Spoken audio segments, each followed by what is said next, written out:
જય હિન્દ વિદ્યાર્થી મિત્રો, હું છું હિરલ રાઠોડ અને આજે આપણે ઘણા દિવસો બાદ ફરીને આપણે યુટ્યુબ પર મળીએ છીએ, કારણ કે હું જુનાગઢ 6-7 દિવસ તાલીમમાં હતી, જેથી હું વિડીયો બનાવી શકી નહીં અને ટાઈમ પણ નહોતો મળતો, જેથી કરીને પીડીએફ બનાવવાનો પણ મને ટાઈમ રહેતો નહોતો. તો આજે ફરીને હું આપ સૌ માટે ભારતીય બંધારણના ટોપિક પર વિડીયો બનાવીને અપલોડ કરી રહી છું. તો આશા રાખું કે આપ સૌ ફરીથી વિડીયો જોશો અને પોતાનું જે તૈયારી છે તે કન્ટિન્યુ રાખશો. ખાસ કરીને વાત કરવાની એ બાબતે કે ફોરેસ્ટનું રિઝલ્ટ આવ્યું છે, ઘણા વિદ્યાર્થીઓને સારા માર્ક છે છતાં નામ નથી આવ્યું અને ઘણા સ્ટુડન્ટ એવા છે કે જેમને માર્ક ઓછા છે ને નામ આવી ગયું છે. તો તે લોકોને ડિમોટિવ થવાની જરૂર નથી, કારણ કે જે લોકો સાચા છે તેમને ન્યાય ચોક્કસ મળશે જ. તો ડિમોટિવ થવાની જરૂર બિલકુલ નથી અને તેમને તૈયારી પણ શરૂ રાખવાની છે અને ગ્રાઉન્ડ પર ફોકસ પણ કરવાનું છે કે તેમનો વારો ચોક્કસ આવશે અને તેમની સાથે ન્યાય પણ ચોક્કસ થશે. તો ચાલો આપણે ભારતીય બંધારણ વિશે અભ્યાસ કરતા હતા. તો ભારતીય બંધારણનો ખૂબ જ અગત્યનો ટોપિક મૂળભૂત અધિકારો, જે આપણા અધિકારો છે તેના વિશે આજે આપણે વાત કરીશું. ભારતીય બંધારણ મૂળભૂત અધિકારો ભાગ 3 અનુચ્છેદ 12 થી તે 35 માં તેનો સમાવેશ કરવામાં આવ્યો છે.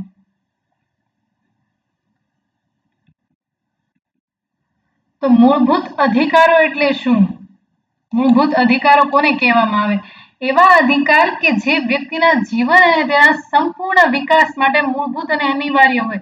વ્યક્તિના જીવન અને તેના વિકાસ માટે, જીવન જીવવા માટે અને તેના વિકાસ માટે જે અધિકારો ખૂબ જ અગત્યના છે, જે બંધારણ દ્વારા નાગરિકોને આપવામાં આવે છે, જેમાં રાજ્ય દ્વારા હસ્તક્ષેપ, કોઈ પણ જાતનો હસ્તક્ષેપ કરવામાં આવતો નથી, તેમને મૂળભૂત અધિકારો અથવા મૌલિક અધિકારો કહેવાય છે. તેની વિશેષતા શું છે? ભારતીય બંધારણના અધિકારો મુખ્યત્વે બે પ્રકારની પ્રકૃતિ ધરાવે છે. કેવી? એક તો નકારાત્મક પ્રકૃતિ અને એક હકારાત્મક પ્રકૃતિ. એવા અધિકારો કે જે રાજ્યની શક્તિને ઘટાડે છે તેને નકારાત્મક કહેવાય. તેમાં કયા કયા અધિકારોનો સમાવેશ થાય છે? અનુચ્છેદ 14, અનુચ્છેદ 16(2), અનુચ્છેદ 18 અને અનુચ્છેદ 20, અનુચ્છેદ 22 જે રાજ્યની શક્તિમાં ઘટાડો કરે છે તેને નકારાત્મક પ્રકૃતિ કહેવાય છે. જ્યારે હકારાત્મક પ્રકૃતિ એટલે કે એવા અધિકારો કે જે નાગરિકોના હિતમાં કામ કરવાની શક્તિને વધારે છે, તેવા અધિકારો કયા કયા છે? અનુચ્છેદ 16(1), અનુચ્છેદ 19(1), અનુચ્છેદ 25 અને અનુચ્છેદ 30(1). આગળ વાત કરીએ મૂળભૂત અધિકારો. તો સૌ પ્રથમ મૂળભૂત અધિકારોમાં અનુચ્છેદ 12 થી શરૂઆત કરીએ. અનુચ્છેદ 12 તે રાજ્યની વ્યાખ્યા કરે છે. આ અનુચ્છેદમાં ભાગ 3 ના સંબંધિત રાજ્યની વ્યાખ્યા આપવામાં આવી છે. એટલે કે રાજ્યમાં કોનો કોનો સમાવેશ થાય છે? રાજ્ય એટલે શું? જેમાં ભારતની સરકાર, સંસદ, દરેક રાજ્યની સરકાર, તેનું વિધાનમંડળ, ભારતના રાજ્ય ક્ષેત્રની અંદર અથવા રાજ્ય સરકારની નિયંત્રણ હેઠળના તમામ સ્થાનિક કે અન્ય સત્તા મંડળોનો સમાવેશ થાય છે. રાજ્યમાં તમામ રાજ્ય એટલે ભારત સરકારની, રાજ્ય એટલે એક મોટું રાજ્ય જેમાં ભારતની સરકાર, સંસદ, રાજ્ય સરકાર, તેની નિયંત્રણ હેઠળ આવતા મંડળો, વિધાનમંડળ દરેકનો સમાવેશ થાય છે. સરકારના નિયંત્રણ હેઠળ જે સ્થાનિક સંસ્થાઓ છે વગેરેનો સમાવેશ રાજ્યની અંદર થાય છે.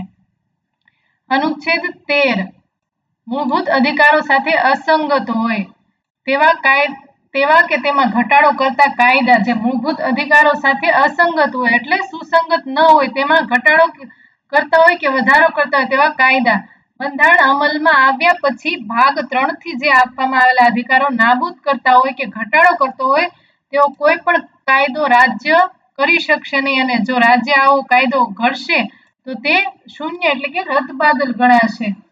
આ અનુચ્છેદમાં કાયદા અંતર્ગત ભારતના રાજ્ય ક્ષેત્રમાં કાયદાનો પ્રભાવ ધરાવતા વટહુકમ, ઉપનિયમ, નિયમ, વિનિમય, જાહેરનામું, રૂઢિ અથવા પ્રથાનો સમાવેશ થાય છે. તેની સાથે અસંગત ન ધરાવવા જોઈએ. જ્યાં પ્રથાઓ, રૂઢિ વગેરે છે તેની સાથે અસંગતતા ધરાવતા કાયદા ન હોવા જોઈએ. અમલમાં હોય તેવા કાયદામાં બંધારણ લાગુ થતા ભારતના રાજ્ય ક્ષેત્રના કોઈ પણ વિધાનમંડળને પસાર કરેલા અથવા અન્ય યોગ્ય સત્તાધિકારીએ કરેલા અને અગાઉ રદ નહીં થયેલા કાયદાને તે અથવા તેનો કોઈ ભાગ તે વખતે ક્યાંય અમલમાં હોય તે રદબાતલ થશે નહીં. બંધારણ લાગુ થતા પહેલા જે કોઈ ભાગ અમલમાં હોય, જે કોઈ કાયદો અમલમાં હોય તે રદબાતલ થશે એટલે કે તે રદ થશે નહીં. અનુચ્છેદ 14 જે કાયદા સમક્ષ સમાનતા આપે છે. દરેક વ્યક્તિને કાયદા સમક્ષ સમાનતા આપવામાં આવી છે. ભારતના રાજ્ય ક્ષેત્રની અંદર કોઈ વ્યક્તિને રાજ્યથી કાયદા સમક્ષ સમાનતાની અથવા કાયદાના સમાન રક્ષણની ના પાડી શકાશે નહીં. કંપની, નાગરિક સૌને કાયદો એક નકારાત્મક સંકલ્પના છે. દરેકને જે કાયદો સમાન આપવામાં આવ્યો છે તે એક નકારાત્મક પ્રકૃતિ છે, જે બ્રિટનના બંધારણના કાયદાના શાસન સિદ્ધાંતમાંથી લેવામાં આવ્યો છે, જ્યારે સર્વોચ્ચ ન્યાયાલયે તેને બંધારણની મૂળ સંરચનાનો સિદ્ધાંત માન્યો છે. આથી તેને સુધારા દ્વારા પણ દૂર કરી શકાતો નથી. આ જે સૌને સમાન કાયદાનું જે એક સંકલ્પના છે તે નકારાત્મક સંકલ્પના છે, જેને ભારતની સર્વોચ્ચ ન્યાયાલયે પણ તેને મૂળભૂત સંરચનાનો સિદ્ધાંત માન્યો છે. આથી તેને દૂર પણ કરી શકાતો નથી. જ્યારે કાયદાનું સમાન રક્ષણ એ હકારાત્મક સંકલ્પના છે, જે શેમાંથી લેવામાં આવી છે? અમેરિકાના બંધારણમાંથી. ત્યારબાદ અનુચ્છેદ 15 ધર્મ, જાતિ, જ્ઞાતિ, લિંગ, જન્મસ્થાન અથવા એમાંના કોઈ પણ કારણે ભેદભાવનો નિષેધ. 15(1) મુજબ આમાં તમારે પેટા અનુચ્છેદ યાદ રાખવાના છે. 15(1) મુજબ કોઈ પણ નાગરિક સાથે ફક્ત ધર્મ, જાતિ, જ્ઞાતિ, લિંગ, જન્મસ્થાનના આધારે ભેદભાવ કરી શકાશે નહીં. 15(2) મુજબ ધર્મ, જાતિ, જ્ઞાતિ, લિંગ, જન્મસ્થાન અથવા કોઈ કારણે કોઈ પણ નાગરિક કે નાગરિકના સમૂહને દુકાન, જાહેર રેસ્ટોરન્ટ, હોટલો, મનોરંજનના સ્થળોમાં પ્રવેશ કરતા અટકાવી શકાશે નહીં. તેમજ કુવા, તળાવો, રસ્તા, સ્નાનઘાટો વગેરેનો ઉપયોગ કરતા તેને રોકી શકાશે નહીં. અનુચ્છેદ 15(3) વિશે વાત કરીએ, જે રાજ્યને સ્ત્રી અને બાળકો માટે વિશેષ ખાસ જોગવાઈ. 3 તો બાળકો અને સ્ત્રીઓ માટે વિશેષ અલગથી જોગવાઈ કરતા રોકી શકાશે નહીં. 15(4) મુજબ રાજ્યને સામાજિક અને શૈક્ષણિક રીતે પછાત વર્ગોના નાગરિકોના ઉત્કર્ષ અથવા ST માટે વિશેષ અલગથી ખાસ જોગવાઈ કરતા રોકી શકાશે નહીં. પછાત જે શૈક્ષણિક વર્ગ છે તેમજ SC/ST માટે વિશેષ જે જોગવાઈ કરવાની હોય છે તે કરતા રોકી શકાશે નહીં. જ્યારે અનુચ્છેદ 15(5) મુજબ લઘુમતીઓ માટે શૈક્ષણિક સંસ્થાઓ સિવાયની અન્ય જે રાજ્ય દ્વારા સહાયતા પ્રાપ્ત કરતી હોય અથવા બિન સહાયક ખાનગી શિક્ષણ સંસ્થાઓ સહિતની દરેક શિક્ષણ સંસ્થાઓમાં જે પછાત વર્ગ હોય છે તેમજ ST/SC માટે કાયદાથી પ્રવેશ સંબંધિત ખાસ જે જોગવાઈઓ કરતા રોકી શકાશે નહીં. કયા બંધારણીય સુધારા દ્વારા જોગવાઈ કરવામાં આવી? 93મો બંધારણીય સુધારો 2005 દ્વારા. અનુચ્છેદ 16 જાહેર નોકરીની બાબતમાં સમાનતા. તેમાં પણ પેટા અનુચ્છેદ છે તે તમારે ખાસ યાદ રાખવા પડશે. રાજ્ય હેઠળની નોકરી અથવા કોઈ હોદ્દા પર નિમણૂક અંગેની બાબતમાં તમામ નાગરિકો માટે તકની સમાનતા. નોકરીની બાબતમાં તકની સમાનતા 16(1) મુજબ. જ્યારે 16(2) મુજબ ધર્મ, જાતિ, જ્ઞાતિ, લિંગ, વંશ, જન્મસ્થાન, નિવાસ સ્થાનને આધારે કોઈ હોદ્દા કે નોકરી માટે અપાત્ર ગણાશે નહીં. પહેલામાં નોકરી માટે સૌને તકની સમાનતા રહેશે. બીજામાં ધર્મ, જાતિ, જ્ઞાતિ, લિંગ, વંશ, જન્મસ્થાનના આધારે કોઈ નોકરી કે હોદ્દા માટે અપાત્ર ગણી શકાશે નહીં.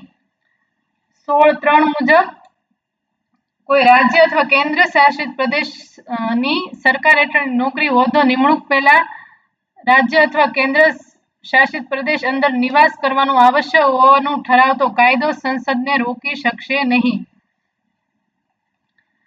કોઈ રાજ્ય અથવા કેન્દ્ર શાસિત પ્રદેશની સરકાર હેઠળની નોકરી કે હોદ્દા પર નિમણૂક પહેલા નોકરીના સંબંધમાં તે રાજ્ય અથવા કેન્દ્ર શાસિત પ્રદેશની અંદર નિવાસ કરવાનું આવશ્યક હોવાનું જે કાયદો હોય છે તેને ઘડતા સંસદને રોકી શકાશે નહીં.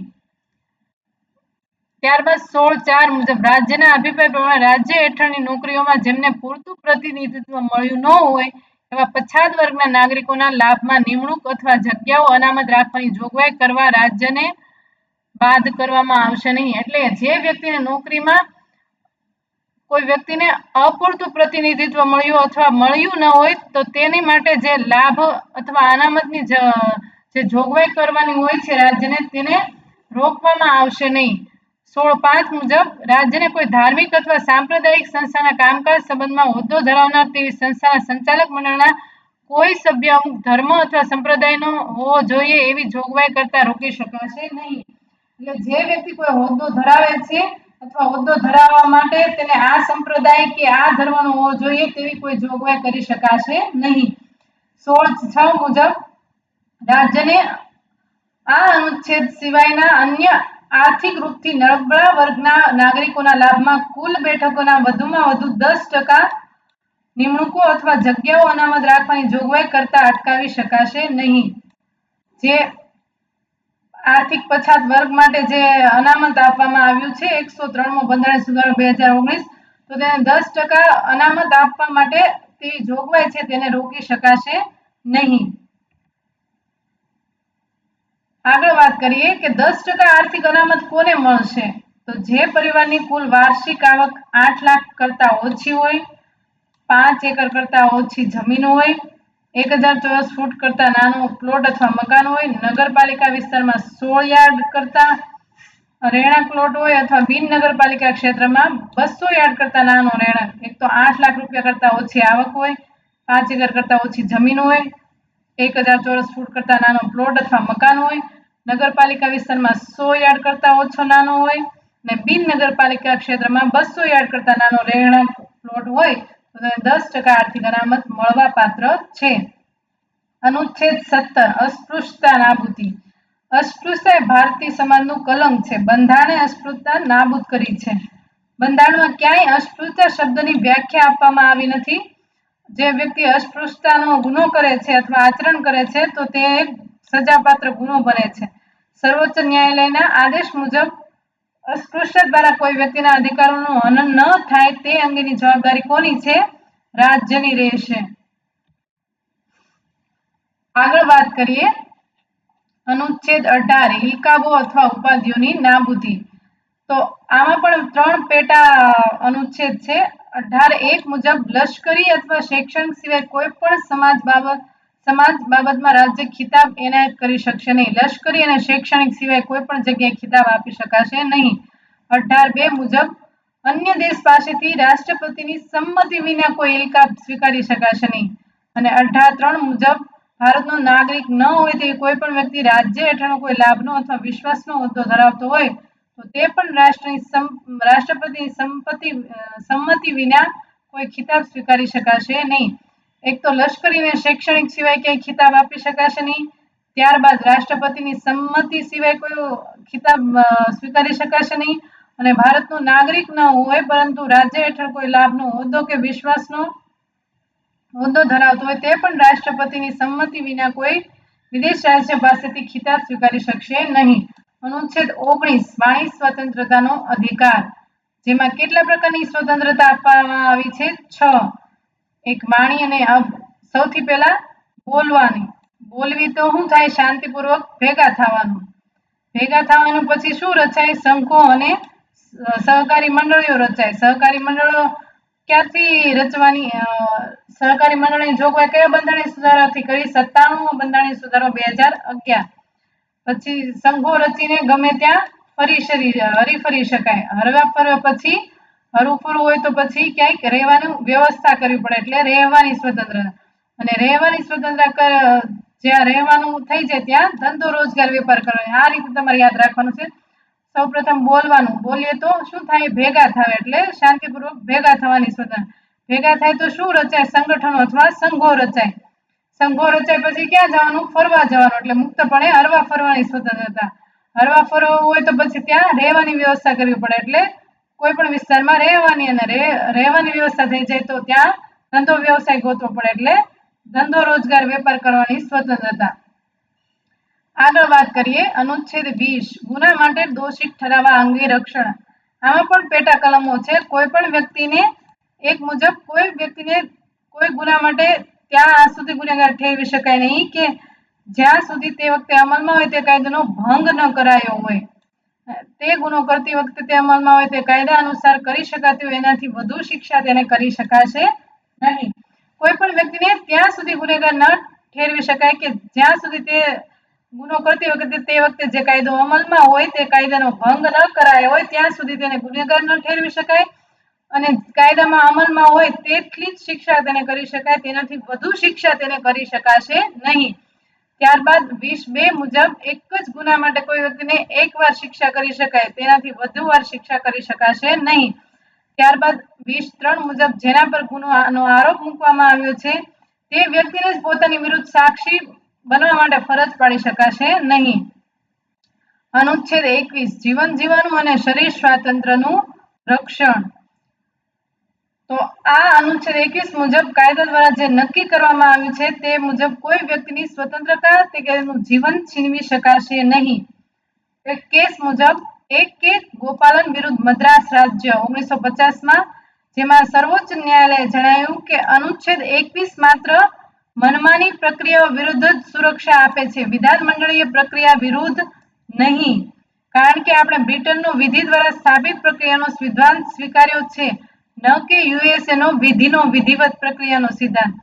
આમ આ કેસમાં જણાવવામાં આવ્યું કે સર્વોચ્ચ ન્યાયાલય અનુચ્છેદ 21 જીવનનો અર્થ માત્ર જીવિત રહેવા સુધી સંકુચિત રાખ્યો છે, તેનાથી વધારે નહીં એમ. અનુચ્છેદ 21 શિક્ષણનો અધિકાર. 6 થી 14 વર્ષની વય સુધીના તમામ બાળકોને મફત અને ફરજિયાત શિક્ષણ આપવા માટે રાજ્ય કાયદાથી નક્કી કરે તેવી જોગવાઈ કરશે. આ અનુચ્છેદની જોગવાઈ મુજબ શિક્ષણનો અધિકાર અધિનિયમ 2009 પસાર કરવામાં આવ્યો, જે 1 એપ્રિલ 2010 રોજથી અમલમાં આવ્યો. તે મુજબ બધા જ સરકારી ખાનગી શિક્ષણ સંસ્થાઓમાં કેટલી બેઠકો રાખવામાં આવી છે? 25% આર્થિક રીતે નબળા વર્ગો માટે અનામતની જોગવાઈ કરવામાં આવી છે, જે અલ્પસંખ્યક સંસ્થા પર લાગુ પડતી નથી.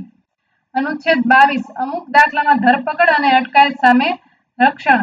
કોઈ પણ વ્યક્તિને ધરપકડ કે અટકાયતનું કારણ જણાવ્યા સિવાય તેની ધરપકડ કે અટકાયત કરી શકાય નહીં. તેમજ પોતાના પસંદગીના વકીલ દ્વારા તેને બચાવ કરવાનો હક મળે છે. ધરપકડ કરાયેલ વ્યક્તિને 24 કલાકમાં મેજિસ્ટ્રેટ સમક્ષ રજૂ કરવી પડે છે. ધરપકડ કરાયેલ અથવા અટકમાં રાખેલ વ્યક્તિને 3 મહિનાથી વધુ મુદત સુધી વધુ અટકાયતમાં રાખી શકાશે નહીં. અનુચ્છેદ 23 મનુષ્ય વેપાર અને બળજબરી કરાવતી મજૂરી પર પ્રતિબંધ. આ અનુચ્છેદ દ્વારા મનુષ્ય વેપાર અને ભેટ પ્રથા એટલે કોઈ પણ વ્યક્તિને વળતર આપ્યા સિવાય અથવા નજીવું વળતર આપીને તેના પાસેથી કામ કરાવવામાં આવે તેને ભેટ પ્રથા કહેવાય છે. બળજબરીથી કરાવતી બીજા કોઈ પણ પ્રકારની મજૂરીને પ્રતિબંધિત કરવામાં આવે છે. જેનું ઉલ્લંઘન થાય તે સજાપાત્ર ગુનો ગણાશે, પરંતુ સરકાર કેટલીક વિશેષ પરિસ્થિતિમાં કોઈ પણ જાતના ધર્મ, વંશ, જાતિના ભેદભાવ વગર ફરજિયાત સેવા લઈ શકે છે. જ્યારે યુદ્ધ જેવી પરિસ્થિતિ સર્જાય, સૈન્યની જરૂર પડે ત્યારે તે ફરજિયાત તેની પાસેથી કામ કરાવી શકે છે. અનુચ્છેદ 24 કારખાના વગેરેમાં બાળકોને નોકરી પર રાખવા પર પ્રતિબંધ. 14 વર્ષથી નીચેની વયના બાળકોને કોઈ કારખાનામાં કે ખાણમાં કામે રાખી શકાશે નહીં, તેમજ કોઈ જોખમવાળા કામમાં રોકી શકાશે નહીં. આ અંતર્ગત બાળ શ્રમ અધિનિયમ 1986 નું નામ બદલી બાલ અને કિશોર શ્રમ નિષેધ અધિનિયમ કરી દેવામાં આવ્યું છે. જે બાળકોને કામ કરવામાં આવે છે તેના માટે આ અધિનિયમ અમલમાં આવ્યો છે. ત્યારબાદ વાત કરીએ અનુચ્છેદ 25 અંતઃકરણથી અને મુક્ત રીતે ધર્મને માનવાની અને પાળવાની અને પ્રચાર કરવાની સ્વતંત્રતા.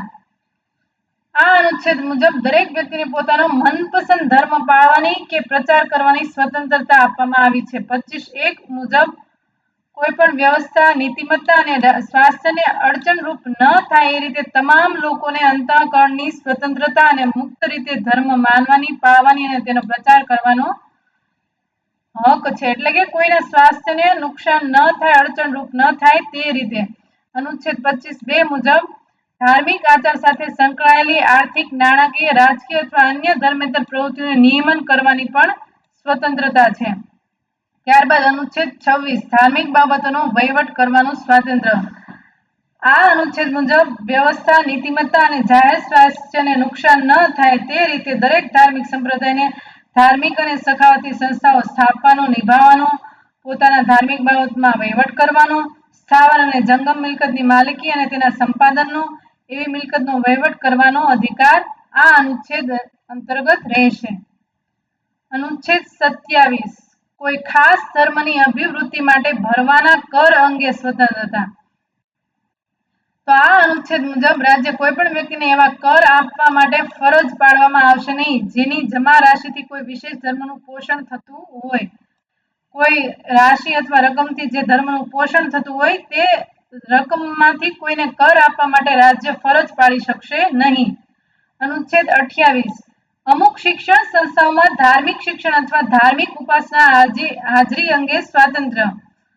તો અનુચ્છેદ 28(1) મુજબ રાજ્ય દ્વારા નાણાં પૂર્ણતઃ પોષિત અથવા કોઈ શિક્ષણ સંસ્થામાં કોઈ પણ પ્રકારનું ધાર્મિક શિક્ષણ આપી શકાશે નહીં. રાજ્ય દ્વારા જે કોઈ પણ સંસ્થા ચાલતી હોય તેમાં ફરજિયાત ધાર્મિક શિક્ષણ આપી શકાશે નહીં, એટલે કે ફરજ પાડી શકાશે નહીં. અનુચ્છેદ 28(2) મુજબ રાજ્ય જેનો વહીવટ કરતું હોય ધાર્મિક શિક્ષણ આપવાનું ફરજિયાત બનાવી કોઈ પણ દેણગી કે ટ્રસ્ટ હેઠળ સ્થાપવામાં આવેલી હોય તેવી શિક્ષણ સંસ્થાને આ અનુચ્છેદ લાગુ પડશે નહીં. એટલે કે કોઈ સ્પેશિયલ ધર્મ માટે કોઈ સંસ્થા સ્થાપવામાં આવી હોય તો તેને માટે આ અનુચ્છેદ લાગુ પડશે નહીં. આ ઉપરાંત અનુચ્છેદ 28(1) મુજબ રાજ્ય દ્વારા માન્યતા પ્રાપ્ત અથવા રાજ્યના નાણાંમાંથી સહાય મેળવતી શિક્ષણ સંસ્થામાં શિક્ષણ લેતી વખતે કોઈ વ્યક્તિને એવી સંસ્થામાં અપાતા ધાર્મિક શિક્ષણમાં ભાગ લેવાની, ઉપાસનામાં હાજર રહેવાની ફરજ પાડી શકાશે નહીં, સિવાય કે વ્યક્તિ અથવા તે વ્યક્તિ સગીર હોય, તેના વાલીએ તેને સંમતિ આપી હોય.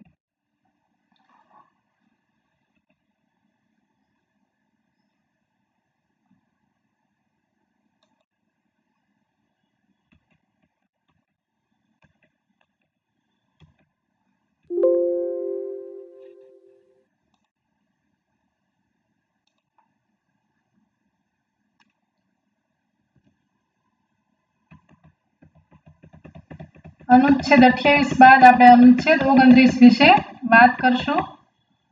એક મિસ્ટેક થઈ ગઈ છે.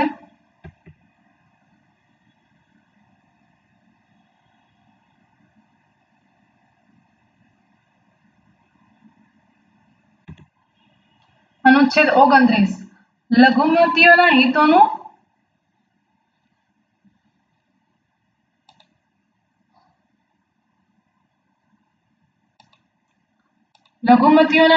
રક્ષણ. ભારતમાં કોઈ પણ નાગરિકને પોતાની અલગ ભાષા, લિપિ અથવા સંસ્કૃતિ છે તે જાળવી રાખવાનો તેને અધિકાર છે. ભારતના કોઈ પણ નાગરિકને રાજ્ય દ્વારા અથવા રાજ્યના નાણાંમાંથી સહાય મેળવતી શિક્ષણ સંસ્થામાં ફક્ત ધર્મ, જાતિ, જ્ઞાતિ, ભાષા અથવા એમાં કોઈ પણ કારણે પ્રવેશ આપવાથી ઇનકાર કરી શકાશે નહીં. અનુચ્છેદ 19 એમ કે છે કે દરેક વ્યક્તિને પોતાની ભાષા, લિપિ અથવા સંસ્કૃતિને જાળવી રાખવાનો અધિકાર છે અને રાજ્ય દ્વારા જે કોઈ પણ સંસ્થા શિક્ષણ આપે છે અથવા તેની સહાયથી શિક્ષણ આપી રહી છે તો તે સંસ્થા ધર્મ, જાતિ, જ્ઞાતિના આધારે પ્રવેશ આપવાનો ઇનકાર કરી શકશે નહીં. અનુચ્છેદ 30 લઘુમતીઓનો શિક્ષણ સંસ્થાઓ સ્થાપવાનો અને તેમનો વહીવટ કરવાનો અધિકાર. તેનો પેટા અનુચ્છેદ 1 ધર્મ, ભાષા આધારિત તમામ લઘુમતીઓને તેમની શિક્ષણ સંસ્થાઓ સ્થાપવાનો અને વહીવટ કરવાનો અધિકાર રહેશે. અનુચ્છેદ 30(2) મુજબ કોઈ પણ શિક્ષણ સંસ્થા જે ધર્મ અથવા ભાષા પર આધારિત લઘુમતીના વહીવટ હેઠળ હોય તે કારણે અનુદાન આપતી વખતે તેની સાથે ભેદભાવ કરી શકશે નહીં. ધર્મ, ભાષા, જાતિના આધારે કોઈ પણ શિક્ષણ સંસ્થા હોય છે તે અનુદાન આપતી વખતે ભેદભાવ કરી શકશે નહીં. ભારતના બંધારણના અનુચ્છેદ 30 અંતર્ગત આવતી અલ્પસંખ્યક શૈક્ષણિક સંસ્થાઓ બે પ્રકારની છે. કેટલી છે? બે પ્રકારની. એક તો રાજ્ય દ્વારા અનુદાન પ્રાપ્ત કરનારી છે અને એક રાજ્ય દ્વારા અનુદાન પ્રાપ્ત ન કરનારી સંસ્થાઓનો સમાવેશ થાય છે. અનુચ્છેદ 32 જે ભાગ 2 માં જે મૂળભૂત અધિકારો આપ્યા છે તે અધિકારોના હકોના અમલ કરવા માટેનો જે ઉપાય છે બંધારણીય ઇલાજોનો અધિકાર તરીકે ઓળખાય છે તે અનુચ્છેદ 32 જેને આપણા ડોક્ટર બાબા સાહેબ આંબેડકરે બંધારણના અનુચ્છેદ 32 ને બંધારણનો આત્મા અથવા હૃદય કહ્યું છે. આ ભાગથી અપાયેલા અધિકારોનો અમલ કરાવવા માટે જેટલા અધિકારો આપવામાં આવ્યા છે તેનો અમલ કરવા માટે ન્યાયાલયમાં જવાનો અધિકાર અનુચ્છેદ 32 અંતર્ગત છે. સર્વોચ્ચ ન્યાયાલય કોઈ પણ મૂળભૂત અધિકારના સંબંધમાં આદેશો અથવા હુકમો કે રીટ કાઢવાની સત્તા આ અનુચ્છેદ અંતર્ગત રહેશે. કેટલા પ્રકારે રીટ કાઢી શકાશે? 5 રીતે. બંધી પ્રતિક્ષણ, પરમાદેશ, પ્રતિષેધ, અધિકાર પૃચ્છા અને ઉત્પ્રેક્ષણ જેવી રીતનો સમાવેશ થાય છે. આ રીત દ્વારા કોઈ પણ વ્યક્તિને મૂળભૂત અધિકારોનો ભંગ થતો હોય તો તેની બદલ તે અદાલતમાં જઈ શકે છે. અનુચ્છેદ 32 ના આધારે સંસદ કાયદા દ્વારા કોઈ અન્ય ન્યાયાલયને પણ રીટ બહાર પાડવાની સત્તા આપી શકે છે. અનુચ્છેદ 32 ના બંધારણીય ઇલાજોના અધિકારને ક્યારેય પણ નિલંબિત એટલે કે અટકાવી શકાય નહીં સિવાય કે કોઈ બંધારણીય જોગવાઈ થાય. અનુચ્છેદ 32 ને અટકાવી શકાતો નથી. જેમ કે અનુચ્છેદ કોઈ બંધારણીય સુધારો કે કોઈ કટોકટી હોય તો જ તેને અટકાવી શકાય છે. જેમ કે 359 અંતર્ગત રાષ્ટ્રીય કટોકટી દરમિયાન રાષ્ટ્રપતિ તેને સ્થગિત કરી શકે છે. બંધારણીય ઇલાજોનો જે અધિકાર છે તેને ક્યારેય અટકાવી શકાય નહીં, પરંતુ બંધારણમાં કોઈ એવી જોગવાઈ થાય જેમ કે કટોકટી જેવી પરિસ્થિતિ સર્જાય તો રાષ્ટ્રપતિ તેને સ્થગિત કરી શકે છે. આમ અનુચ્છેદ 32 ને બંધારણીય સુધારા દ્વારા પણ બદલી શકાતો નથી. મૂળભૂત અધિકારોનું રક્ષણ એ સ્વયં એક મૂળભૂત અધિકાર છે. અનુચ્છેદ 32 એ એક સ્વયં મૂળભૂત અધિકાર છે. અનુચ્છેદ 32 નો અધિકાર સ્વયં એક મૂળભૂત અધિકાર છે. આગળ વાત કરીએ અનુચ્છેદ 33. આ ભાગથી અપાયેલા અધિકારો દળો વગેરેને લાગુ પડતા હોય ત્યાં તે અધિકારો સુધારા વધારા કરવાની કોની સત્તા છે? સંસદની. આ ભાગથી કોઈ અધિકાર આપવામાં આવ્યો હોય તો તે સશસ્ત્ર દળોના સભ્યોને, જાહેર વ્યવસ્થા જાળવવાની કામગીરી કરતા દળોના સભ્યોને, બાતમી અથવા સાની બાતમીના હેતુ માટે રાજ્ય સ્થાપેલા કોઈ બ્યુરો કે અન્ય સંગઠનના કામે રખાયેલી વ્યક્તિઓને અથવા પેટા કલમ એ અને સીમાં જે ઉલ્લેખ હોય તેવા દળ, બ્યુરો, સંગઠનના હેતુ માટે જે સ્થપાયેલા ટેલિકમ્યુનિકેશન પદ્ધતિઓમાં કે તેના સંબંધમાં કામે રાખેલી વ્યક્તિઓને લાગુ પડતો હોય ત્યાં તેમની ફરજો યોગ્ય રીતે જળવાય તે માટે આ અધિકારો કેટલાક અંશે નિયંત્રિત કરવા અથવા ઘટાડી શકાય તે સંસદ કાયદાથી નક્કી કરી શકે છે. જે દળો હોય છે, જે કોઈ બ્યુરો હોય છે, સશસ્ત્ર દળોના સભ્યો હોય છે, તેના માટે અમુક કાયદા આ અધિકારને નિયંત્રિત કરી શકશે. કોણ? સંસદ નિયંત્રિત કરી શકશે. અનુચ્છેદ 34. કોઈ વિસ્તારમાં લશ્કરી કાયદો અમલમાં હોય તે દરમિયાન આ ભાગથી અપાયેલ અધિકારો ઉપર નિયંત્રણ. જ્યારે કોઈ વિસ્તારમાં લશ્કરી કાયદો અમલમાં હોય, કોઈ પણ જોગવાઈ મજકૂર હોય તે છતાં સંઘની અથવા તેમાંના કોઈ રાજ્યની નોકરીમાંથી અથવા બીજી કોઈ વ્યક્તિને જ્યાં લશ્કરી કાયદો અમલમાં હોય એવા ભારતના રાજ્ય ક્ષેત્રની અંદરના કોઈ પણ વિસ્તારમાં તેને વ્યવસ્થા જાળવવા બાબતે લીધેલા કોઈ પગલાંની જવાબદારીમાંથી સંસદ કાયદાથી મુક્તિ આપી શકશે અથવા એવા વિસ્તારમાં લશ્કરી કાયદા અનુસાર ફરમાવેલી સજાને કરેલી શિક્ષાને રાજ્ય દાખલ કરવાના હુકમને કાયદેસર ઠરાવી શકશે. જે વિસ્તારમાં લશ્કરી કાયદો અમલમાં હોય તે વિસ્તારમાં આ અધિકારો ઉપર નિયંત્રણ કરી શકાશે. કોણ કરી શકશે? સંસદ. છેલ્લો અનુચ્છેદ, આપણો છેલ્લો અધિકાર અનુચ્છેદ 35. આ ભાગની જોગવાઈને અસરકારક બનાવવા માટે કાયદા કરવા બાબત. આ બંધારણમાં ગમે તે મજકૂર હોય તેમ છતાં એ મુજબ નીચેની બાબતમાં કાયદો કરવાની સત્તા સંસદને રહેશે, પણ કોઈ રાજ્યના વિધાનમંડળને રહેશે નહીં. આ ભાગમાં જે અધિકારો આપવામાં આવ્યા છે તેના જોગવાઈને અસરકારક બનાવવા માટે કાયદા કોણ ઘડી શકશે? સંસદ ઘડી શકશે. બાકી કોઈને અધિકાર આપવામાં આવ્યો છે અને અનુચ્છેદ 16 ની પેટા કલમ 3 મુજબ અનુચ્છેદ 32 ની પેટા કલમ 3 અને અનુચ્છેદ 33, 34 હેઠળ કાયદાથી સંસદ જે બાબતો માટે જોગવાઈ કરી શકે તે કોઈ બાબત અંગે તેમજ કોઈ કૃત્યો આ ભાગ હેઠળ ગુના તરીકે જાહેર થયા હોય તે માટે શિક્ષા ઠરાવવા માટે અનુચ્છેદ 17, 23 ના ઉલ્લંઘન બદલ સંસદે બંધારણના આરંભ પછી શક્ય તેટલી ઝડપથી પેટા કલમ 2 માં ઉલ્લેખાયેલા કૃત્યો માટે શિક્ષા ઠરાવવા કાયદા કરવા જોઈએ. ટૂંકમાં આ ભાગને જે અસરકારક કરે છે, જે નુકસાન કરે છે તેવા કાયદાઓ જે ઘડી શકે છે તેનો અધિકાર સંસદને આપવામાં આવ્યો છે. તો અહીં આપણે બંધારણનો ખૂબ જ અગત્યનો ટોપિક મૂળભૂત અધિકારો અહીં ટોપિક પૂરો થાય છે.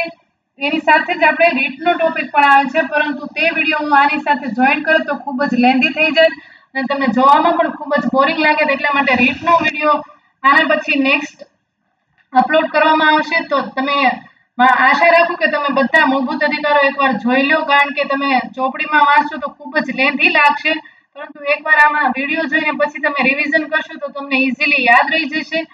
મારો પ્રયત્ન એવો જ હશે કે તમને વધારેમાં વધારે તમારો સિલેબસ કવર થઈ જાય અને રિવિઝન પછી બધા આપણે સાથે મળીને રિવિઝન કરીએ.